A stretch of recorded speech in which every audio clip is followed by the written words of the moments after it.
Lieutenant Adam Blackwell stood at the viewport of his small diplomatic vessel, watching as the red planet of Zoraxis grew larger. This was humanity's first contact with the Zoraxian Empire, and he had been chosen to represent Earth.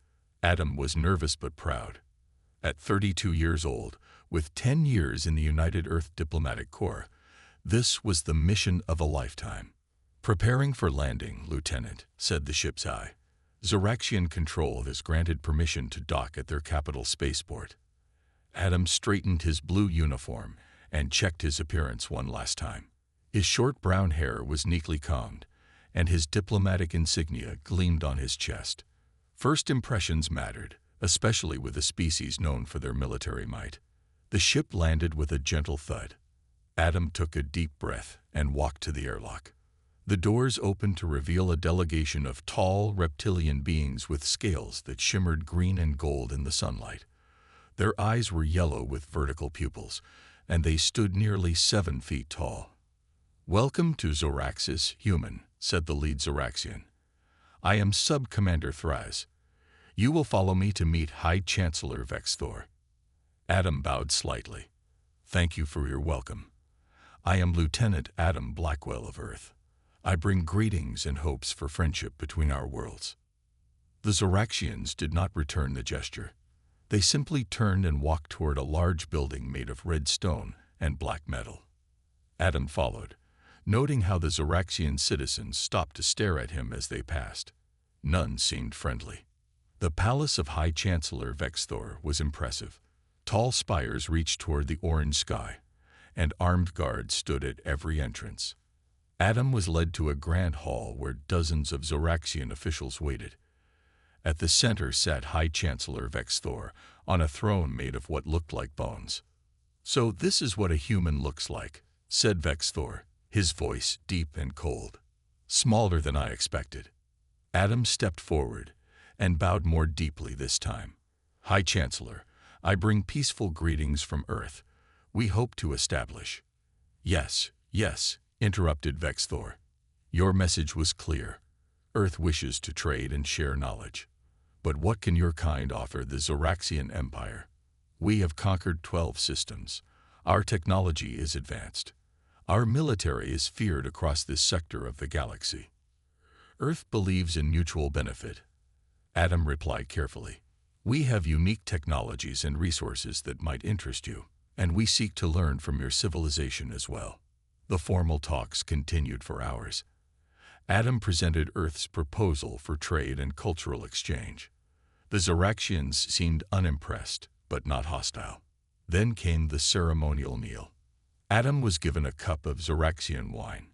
He raised it as he had seen the others do and said, "To new friendships and prosperous relations." The room went silent. Vexthor's eyes narrowed to slits. "You dare," the High Chancellor hissed. "You drink before the war prayer. And you speak of friendship while committing such disrespect." Adam lowered his cup immediately. "I apologize, High Chancellor. I didn't know." Silence. Vexthor stood, towering over everyone. "This human shows our sacred customs no respect. This is how Earth sends a diplomat, with ignorance and insult." "Please," Adam said, "it was an honest mistake. If you had explained the proper protocol." Vexthor moved with shocking speed. He knocked the cup from Adam's hand and grabbed him by the throat. On Zoraxis, such insults are paid for with blood. The guards surrounded Adam. He tried to remain calm. "High Chancellor, my government will consider this an act of war. Please reconsider." Vexthor laughed, a harsh sound that echoed in the hall. "War? With humans? Your species is young and weak. One human diplomat is nothing." "You don't understand," Adam said quietly. "Humans protect their own." "Take him away," Vexthor ordered. "Prepare him for public execution in 3 days. Let all Zoraxis see what happens to those who disrespect our ways." As the guards dragged him away, Adam managed to press the emergency beacon hidden in his sleeve. The signal would reach Earth in hours. He knew what would happen next, and he almost felt sorry for the Zoraxians. They had no idea what they had just started. Fleet Admiral Olivia Reeves was in the middle of a budget meeting when the emergency signal came through. Her wrist communicator flashed red, and she immediately stood up. "Meeting adjourned," she said sharply. The other officers knew better than to question her. In the command center of Earth's orbital defense platform, technicians worked quickly to trace the signal. "It's from Lieutenant Blackwell, Mom," said a young officer. "Code red distress beacon activated 43 minutes ago from Zoraxis." Olivia's face hardened. She had warned against sending just one diplomat to the Zoraxians, but the Peace Council had overruled her. "Show me everything we have on the Zoraxian Empire," she ordered. Screens lit up around the room with images, data, and reports. The reptilian species had a history of conquest and viewed other races as beneath them. They respected only strength and saw diplomacy as weakness. "Get me the president," Olivia said. Within hours, an emergency session of Earth's United Council was in session. Olivia stood before the world's leaders, her gray-streaked hair pulled back tightly, her uniform spotless. "The Zoraxians have detained Lieutenant Blackwell and plan to execute him in 3 days," she reported. "They've made no demands and have rejected all our communication attempts." President Garcia frowned. "What are our options, Admiral?" "We send a fleet," Olivia said without hesitation. "The UES Valiant can reach Zoraxis in 36 hours with our new drive technology. Captain Noah Sullivan is our best tactical officer." "A show of force could escalate the situation," argued Councillor Martinez. "With respect," Olivia countered. "The situation escalated when they threatened to execute our diplomat for a cultural misunderstanding. The Zoraxians only respect power. We need to show them that humans aren't the easy target they think we are." After 2 hours of debate, the vote was cast. Earth would respond with force. Captain Noah Sullivan was asleep when the call came. He was on the Valiant within 30 minutes, reviewing mission parameters as his crew prepared for emergency departure. "We're authorized to use whatever force necessary to retrieve Lieutenant Blackwell," Noah told his officers in the briefing room. "But the President wants to avoid all-out war if possible." Dr. Samantha Wright, the ship's diplomatic specialist, raised her hand. "Captain, I've studied the Zoraxian culture. They see compromise as weakness, but they do have a strict code of honor. If we can challenge them on their terms, we might avoid bloodshed." Noah nodded. "That's why you're coming with me if we make contact. First priority is locating Blackwell." The Valiant departed Earth orbit with 5 support ships. As they accelerated to faster-than-light speed, Noah studied Adam Blackwell's file. He had never met the diplomat, but now he was risking his ship and crew to save him. That's what humans did. They protected their own. In his prison cell on Zoraxis, Adam sat against the cold wall. The cell was designed for Zoraxian anatomy, with no bed or chairs suited for humans. He had been given no food or water since his arrest. A guard appeared at the energy barrier. "Human, a High Chancellor wishes you to know that your execution will be broadcast across our empire. Your death will teach others about Zoraxian superiority." Adam looked up, his face calm despite his fear. "You should know that Earth won't let this stand. There's still time to release me and avoid what's coming." The guard laughed. "What could humans possibly do against the might of our empire? Your species is young and weak." "We're young," Adam agreed, "but not weak. And we don't abandon our people." As the guard walked away, Adam closed his eyes. He had to stay alive and alert.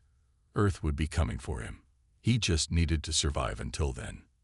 In the darkness of space, the Valiant and its escort ships raced toward Zoraxis, carrying humanity's response to those who had dared threaten one of their own. The UES Valiant dropped out of faster-than-light travel at the edge of the Zoraxian system. Captain Noah Sullivan stood on the bridge, watching the red planet appear on the main screen. 5 Zoraxian warships detected, Captain, reported his sensor officer. "They're moving to intercept." Noah nodded calmly. "Open a channel to their command ship." The screen changed to show a Zoraxian commander, his scales darker than those Noah had seen in the briefing files. A sign of higher rank, Dr. Wright had told him. This is Captain Noah Sullivan of the United Earth ship Valiant. We demand the immediate release of Lieutenant Adam Blackwell. The Zoraxian commander hissed. I am War Leader Kraz. Your demands mean nothing here, human. Your diplomat insulted our High Chancellor and will pay the price. Dr. Wright stepped forward. War Leader, by your own laws, a cultural misunderstanding during first contact cannot be punished by death. Section 12 of your Military Honor Code states this clearly. Kraz looked surprised but quickly recovered. You know nothing of our ways. The High Chancellor himself declared the offense worthy of death. Then we request to speak with the High Chancellor, Noah said. He does not speak with lesser beings, Kraz replied. Leave our system now, or we will destroy your ships. Noah's face hardened. War Leader, we don't want conflict. But make no mistake, we will not leave without our diplomat. You have 1 hour to release him, or we will take action. Kraz laughed, showing sharp teeth. Your primitive ships are no match for our fleet. We have conquered 12 systems and destroyed anyone who opposed us. You've never faced humans before, Noah said quietly. 1 hour, War Leader. The screen went dark. Dr. Wright turned to Noah. They won't release him, Captain. In their culture, backing down is worse than defeat. I know, Noah replied. Lieutenant Garcia, what did our scans show about their ships? Their shields operate on a frequency we can disrupt, Garcia said. And their weapons, while powerful, are slow to recharge. We have superior speed and targeting systems. Good. Prepare a tactical plan to disable their lid ship without destroying it, and ready a rescue team. We need to find out where they're holding Blackwell. On Zoraxis, Adam was brought before High Chancellor Vexthor again. The Grand Hall was now filled with even more officials and military leaders. The execution has been moved to tomorrow, Vexthor announced. Human ships have entered our system, making demands. He laughed. They think they can threaten the Zoraxian Empire. Adam felt a surge of hope. Earth had come for him. Chancellor, there's still time to avoid conflict. Adam said, Release me, and my people will leave your system peacefully. Vexthor stepped close to Adam, towering over him. You still don't understand. We are Zoraxians. We do not bend to threats. Your ships will be destroyed, and you will still die. A young Zoraxian officer hurried into the hall and approached Vexthor, speaking quietly in their language. The Chancellor's expression changed to one of disbelief. Impossible, he hissed. What's happened? Adam asked, guessing from Vexthor's reaction. The Chancellor ignored him, barking orders to his military leaders. The hall erupted in activity. A guard grabbed Adam roughly and began dragging him back toward his cell. What's going on? Adam demanded. The guard looked shaken. Your human ships. They just disabled our largest warship in seconds. No one was killed, but the ship is completely powerless. Adam couldn't help smiling. I told you, humans protect their own. It changes nothing, the guard snapped. The High Chancellor has ordered the defense fleet to destroy your ships. They can try, Adam said. In space, Noah watched as the disabled Zoraxian warship drifted powerless. The precision strike had worked perfectly. The other 4 ships were regrouping, clearly shocked by what had happened. Message from War Leader Kraz, Captain, said the communications officer. Put him through, Noah ordered. Kraz's face appeared, his expression a mixture of rage and disbelief. This is your final warning, human. Leave now or be destroyed. Noah leaned forward. This is my final warning. Release Lieutenant Blackwell, or next time, we won't just disable your ships. The true test of wills had begun. War Leader Kraz cut the communication link with the human ship. His scales darkened with rage as he turned to his officers. How did they disable the pride of Zoraxis so easily? He demanded. Unknown, War Leader, said his second-in-command. Their weapon penetrated our shields as if they weren't there. We've never seen such technology. Kraz slammed his fist on the control panel. The High Chancellor demands we destroy them. Prepare all remaining ships for attack. Back on the Valiant, Noah watched the Zoraxian fleet carefully. They're moving into attack formation, said Lieutenant Garcia. Hold position, Noah ordered. Let them make the first move. Dr. Wright studied the data on her screen. Captain, I've been analyzing their communications. There's something interesting about their biology in these medical files we intercepted. What is it? Noah asked, not taking his eyes off the approaching Zoraxian ships. Their ruling caste has a genetic difference from the rest of their population. It makes them stronger and more aggressive, but it could also be a weakness. Before Wright could explain further, the tactical officer shouted, "They're firing." Energy beams shot from the 4 Zoraxian warships, heading straight for the Valiant. But the human ship moved with incredible speed, dodging the attacks with ease. The Zoraxian weapons were powerful but slow. Return fire, Noah commanded. Target their weapons systems only. The Valiant fired precisely, hitting 2 more Zoraxian ships. Their weapons went offline instantly. The other 2 ships continued to attack, but couldn't hit the faster human vessels. Captain, called the communications officer, we're receiving an emergency signal from Proxima Centauri colony. Noah felt a chill. Proxima Centauri was Earth's first colony, home to over 3,000 people. Put it through. The screen showed a terrified human woman, smoke filling the background. This is Governor Kelly at Proxima Centauri. We're under attack by Zoraxian forces. They bypassed our defenses somehow. Civilian casualties air. The transmission cut off. The bridge went silent. Then Noah spoke, his voice cold. They're attacking our colony while we're trying to negotiate. Dr. Wright, contact Admiral Reeves immediately. In her office on Earth, Admiral Olivia Reeves received the news about Proxima Centauri with a grim expression. The attack had killed over 200 civilians already, with more injured. The Zoraxians had sent a separate fleet while their main forces kept the Valiant busy. They've made their choice, she said to her staff. Transmit authorization code black to Captain Sullivan. And prepare Project Nemesis for deployment. Her second-in-command paled. Project Nemesis, but Mom, that's only 4.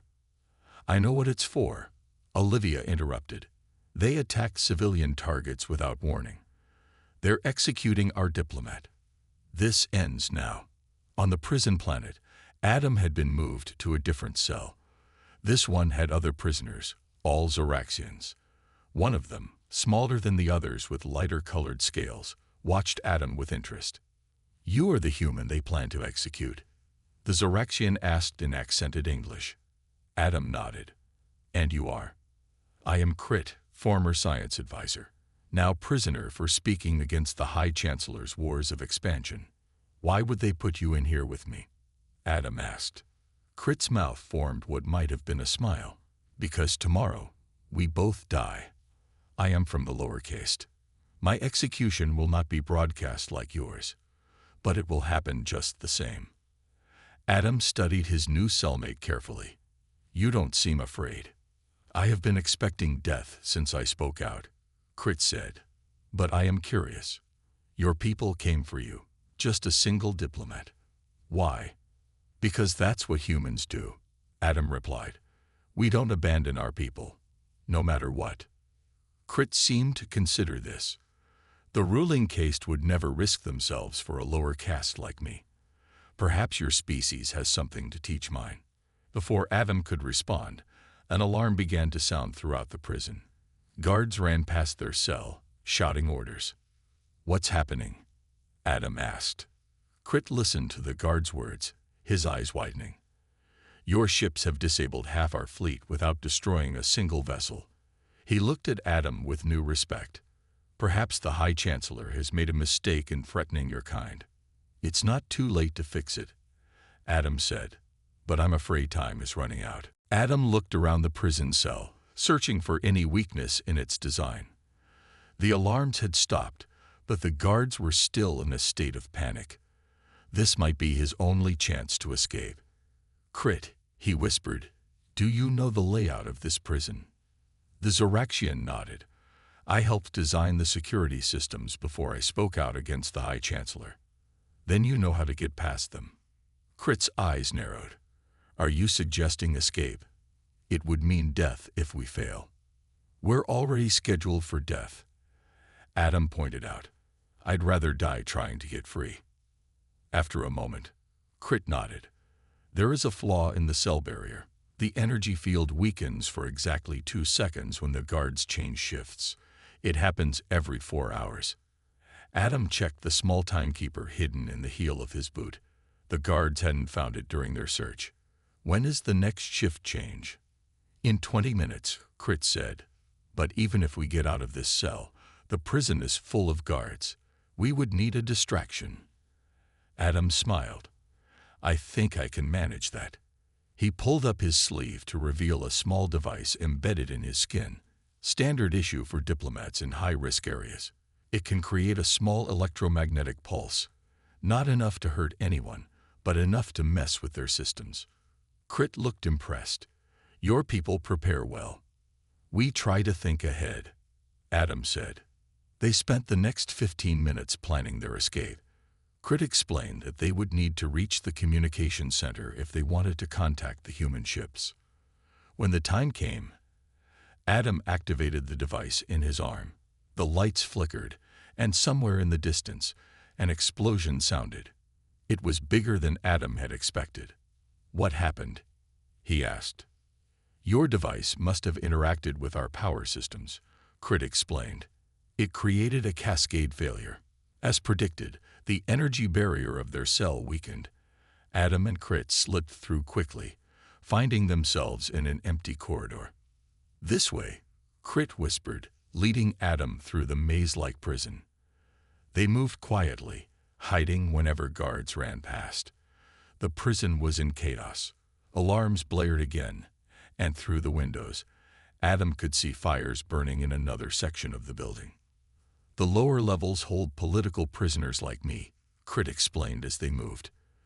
The upper levels are for war criminals and violent offenders. And where are we headed? Adam asked. The communication center is on the middle level, but we must be careful. It will be guarded. They reached a stairwell and began to climb. Adam was grateful for his military training as they ascended 6 flights of stairs. Crit, despite his smaller size, kept pace easily. At the middle level, they peered through the door. 2 guards stood outside the communication center, looking nervous. We need a diversion, Adam whispered. I have a better idea, Crit replied. He removed a small badge from under his prison clothes. My security clearance. They never took it when they arrested me. The system hasn't been updated to show I'm a prisoner. Adam was skeptical. Will that still work? Crit shrugged. Only one way to find out. They waited until the guards looked away. Then Crit stepped out confidently, Adam following behind him. Crit spoke sharply in the Zoraxian language, holding up his badge. The guards straightened immediately, clearly intimidated. After a brief exchange, the guards stepped aside. Crit and Adam entered the communication center, finding it empty except for one technician who looked up in surprise. Before the technician could speak, Adam moved quickly, using a fighting technique he had learned in training. The technician slumped unconscious but unharmed. Impressive, Crit said. Now let me access the system. Crit's fingers moved quickly over the controls. I can open a secure channel to your ships. But we must hurry. The security override won't last long. Adam nodded. Can you also access information about what's happening? Why is the prison in such chaos? Crit pulled up several screens, his eyes widening as he read. Your ships have completely disabled our defense fleet without killing anyone. And he paused, looking troubled. The High Chancellor has ordered an attack on your colony world. Proxima Centauri, Adam said grimly. How bad? Hundreds dead, Crit said quietly. I am sorry. This is not the way of all Zoraxians. Only the ruling caste desires such violence. Adam's face hardened. Open that channel to the Valiant. Now, on the bridge of the UES Valiant, Captain Noah Sullivan watched the disabled Zoraxian ships drift in space. His tactical victory felt hollow after hearing about the attack on Proxima Centauri. "Captain, we're receiving a transmission from the planet's surface," said the communications officer. "It's on an emergency frequency."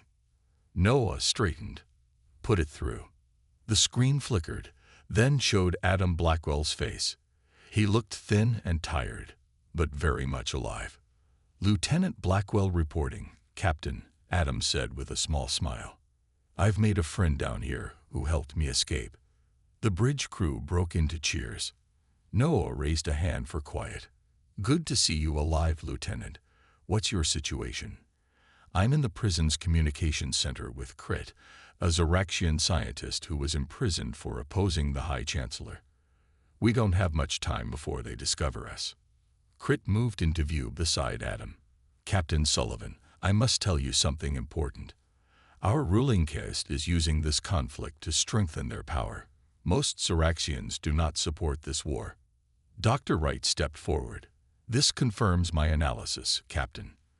The ruling caste is genetically different from the rest of the population, more aggressive and power-hungry."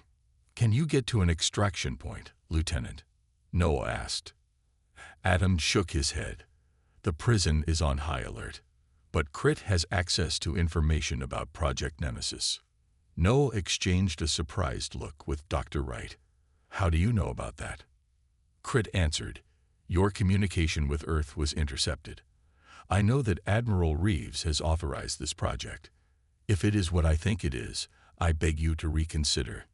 It's a targeted bioweapon," Dr. Wright explained, "designed to affect only the ruling caste of Zoraxians based on their unique genetic markers. It would cause their extinction while leaving the rest of the population unharmed." Adam looked shocked. Earth would really do that? Wipe out an entire class of beings? After the attack on Proxima Centauri, the president approved it as a last resort. Noah said grimly, "It's being prepared for deployment now." "There must be another way," Adam insisted. "Crit, tell them what you told me about your society." Crit's voice was urgent. "The ruling caste makes up less than 2% of our population, but they control everything. They have kept the rest of us in virtual slavery for generations. Many of us have tried to resist, but we lack the power." "So you're saying the majority of Zoraxians would welcome their removal?" Dr. Wright asked. "Yes, but not through extinction," Crit said. "Such an action would haunt relations between our species forever." The screen suddenly flickered as alarms sounded in the background. "We're out of time," Adam said. "They've found us." "Hold on, Lieutenant," Noah ordered. "We're coming for you." "Dr. Wright, contact Admiral Reeves. Tell her we need to delay Project Nemesis. We're going to try something else." The screen went dark as the connection cut off. Noah turned to his officers. "Prepare a strike team. We're going to extract Lieutenant Blackwell and his Zoraxian friend." On Zoraxis, Adam and Crit backed away from the communication console as the door to the center burst open. 4 guards rushed in, weapons raised. "Surrender, escaped prisoners," the lead guard shouted. Adam looked at Crit, who nodded slightly. They raised their hands. "Take them to the High Chancellor," ordered the guard.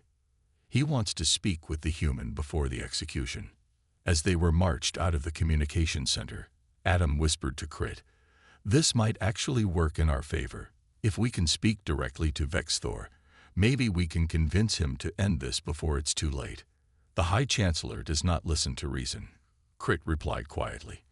"But perhaps he will listen to fear when he learns what your people are preparing." "Let's hope so," Adam said. "For all our sakes." In the Grand Palace, High Chancellor Vexthor paced angrily, his tail lashing back and forth. Reports of the human's technology had shaken him, though he would never admit it. And now, the escaped human prisoner had been found communicating with the enemy ships. "Bring them to me," he hissed to his guards.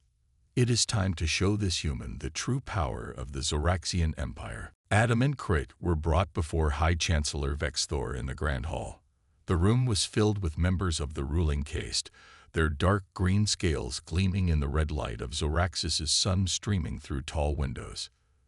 "The escaped prisoners, High Chancellor," announced the guard, pushing them forward. Vexthor circled them slowly, his tail dragging on the polished floor. "You continue to surprise me, human. No one has ever escaped that prison before." "Perhaps you underestimated humans," Adam replied calmly. "And you," Vexthor said, turning to Crit, "a lower caste betraying your own kind to help an alien." Crit stood straighter. "I betrayed no one. I helped someone who was unjustly imprisoned, while you betray our people by leading them into a war they cannot win." Whispers spread through the hall at Crit's boldness. Vexthor hissed in anger. "You speak of things you do not understand," the Chancellor said. "The human ships may have temporarily disabled our fleet, but reinforcements are already on their way." "Chancellor," Adam said urgently, "you need to understand what's coming. Earth has authorized Project Nemesis." The name meant nothing to Vexthor, but Crit gasped. "Project Nemesis is a targeted bioweapon," Adam continued. "It affects only the ruling caste's unique genetic markers. If deployed, it will cause the extinction of your entire caste, while leaving the rest of the Zoraxian population unharmed." The hall fell silent. Vexthor's eyes narrowed to slits. "You lie," he said, but there was uncertainty in his voice. "He speaks the truth," Crit said. "I saw the communications myself. Their scientists have identified the genetic difference that makes the ruling caste distinct. The weapon targets only that genetic sequence." One of the Chancellor's advisors stepped forward. "High Chancellor, if this is true, we must reconsider our position." "Silence," Vexthor shouted. "This is clearly a trick to make us surrender." He turned back to Adam. "Your people would not dare to wipe out an entire caste. You humans claim to value life." "We do," Adam said. "That's why I'm urging you to end this now before it's too late. The attack on our colony changed everything. Hundreds of innocent civilians died. Earth will respond." In space above Zoraxis, the UES Valiant prepared for its most dangerous mission yet. Captain Noah Sullivan addressed the strike team in the launch bay. "Lieutenant Blackwell and his Zoraxian ally are being held in the palace in the capital city," he explained. "We have their exact location thanks to the tracker in Blackwell's emergency beacon." Dr. Wright stepped forward. "I just received word from Admiral Reeves. Project Nemesis is ready for deployment, but she's given us 6 hours to try our plan first." Noah nodded grimly. "Then we have 6 hours to extract our people and convince the Zoraxian leadership to stand down." He looked at each member of the strike team. "This mission is completely voluntary. We'll be dropping into hostile territory with minimal support." Every member of the team stayed in place, ready to go. Noah felt a surge of pride. "Let's bring our people home," he said. Back in the palace, Vexthor had retreated to consult with his inner circle, leaving Adam and Crit under heavy guard. "Do you think he believed us?" Adam asked quietly. "He believes enough to be worried," Crit replied, "but his pride may prevent him from acting on that belief." Suddenly, the palace shook with a powerful explosion. Alarms blared throughout the building. "What was that?" Adam asked. A guard rushed into the room. "High Chancellor, human ships have entered the atmosphere. They're attacking the defense installations around the palace." Vexthor emerged from his private chamber, his face twisted with rage. "Kill the prisoners now," he ordered. "Then evacuate to the bunker." As guards moved toward them with weapons raised, Adam looked at Crit. "I'm sorry I got you into this." Crit's mouth formed the Zoraxian equivalent of a smile. "Do not apologize, human. In meeting you, I found hope for my people." The guards took aim. Adam closed his eyes, waiting for the end. A blinding flash of light filled the room. When Adam opened his eyes again, The guards lay unconscious on the floor. In the doorway stood Captain Noah Sullivan and a team of human soldiers. "Lieutenant Blackwell," Noah said with a smile, "I believe your diplomatic mission is concluded. Time to go home." "We need to move quickly," Captain Sullivan said, tossing Adam a weapon. "The palace is in chaos, but it won't last long." "Wait," Adam said. "We can't leave yet. Not without Vexthor." Noah frowned. "Lieutenant, our mission is to extract you and your ally. We have less than 5 hours before Project Nemesis is deployed. That's why we need Vexthor," Adam insisted. "If he orders a complete surrender and calls back the ships attacking our colony, Earth might stand down." Crit stepped forward. "He fled to the royal bunker. I know the way." Noah hesitated, then nodded. "Lead on, but we move fast." They raced through the palace corridors, encountering little resistance. Most guards had fled during the human attack. Crit led them down a hidden stairway to a heavily reinforced door. "The bunker entrance," he explained. "It requires ruling case DNA to open." "Stand back," ordered one of the strike team's soldiers. He placed a small device on the door. There was a soft hum, then the door slid open. Inside, they found Vexthor and 5 of his top advisors preparing to evacuate in an underground transport. "Stop," Noah commanded, his team aiming their weapons at the Zoraxians. Vexthor hissed in fury. "How dare you invade our sacred bunker?" Adam stepped forward. "High Chancellor, this is your last chance. Surrender now and recall your ships from Proxima Centauri. If you do, there's still hope to prevent Project Nemesis." "Never," Vexthor spat. "I would rather my entire caste perish than bow to humans." One of his advisors, an older Zoraxian with faded scales, turned to Vexthor. "High Chancellor, reconsider. Our people will survive without us, but if we can prevent our extinction—" "Silence, Trax," Vexthor shouted. "This is about more than survival. This is about honor." "No," Crit said, stepping forward. "This is about your pride. You cannot accept that you made a mistake when you threatened a human." For a moment, no one spoke. Then Adam's communicator beeped. It was Admiral Reeves. "Lieutenant Blackwell," she said, her voice clear through the device. "Captain Sullivan, I'm glad to see you're alive, but I must inform you that the Zoraxian attack on Proxima Centauri continues. We've lost over 500 civilians now." Adam looked at Vexthor. "Order them to stop. Now." The High Chancellor's eyes burned with hatred, but for the first time, there was also fear. "And if I do, what guarantee do I have that you won't deploy your weapon anyway?" Noah stepped forward. "You have my word as a captain of the United Earth Fleet. Stop the attack, and we will negotiate a peace." Vexthor looked at each of them, then at his advisors, who nodded urgently. Finally, his shoulders slumped. "Very well," he said. He pressed a communication device on his wrist. "This is High Chancellor Vexthor. All ships at the human colony are ordered to cease attack and return to Zoraxis immediately. Authentication code, Ruler Prime Alpha." Admiral Reeves' voice came through again moments later. "Our sensors confirm the Zoraxian ships are withdrawing from Proxima Centauri." 3 months later, Adam stood on the observation deck of the newly established Earth Embassy on Zoraxis. Beside him stood Crit, now wearing the formal robes of the Transitional Council leader.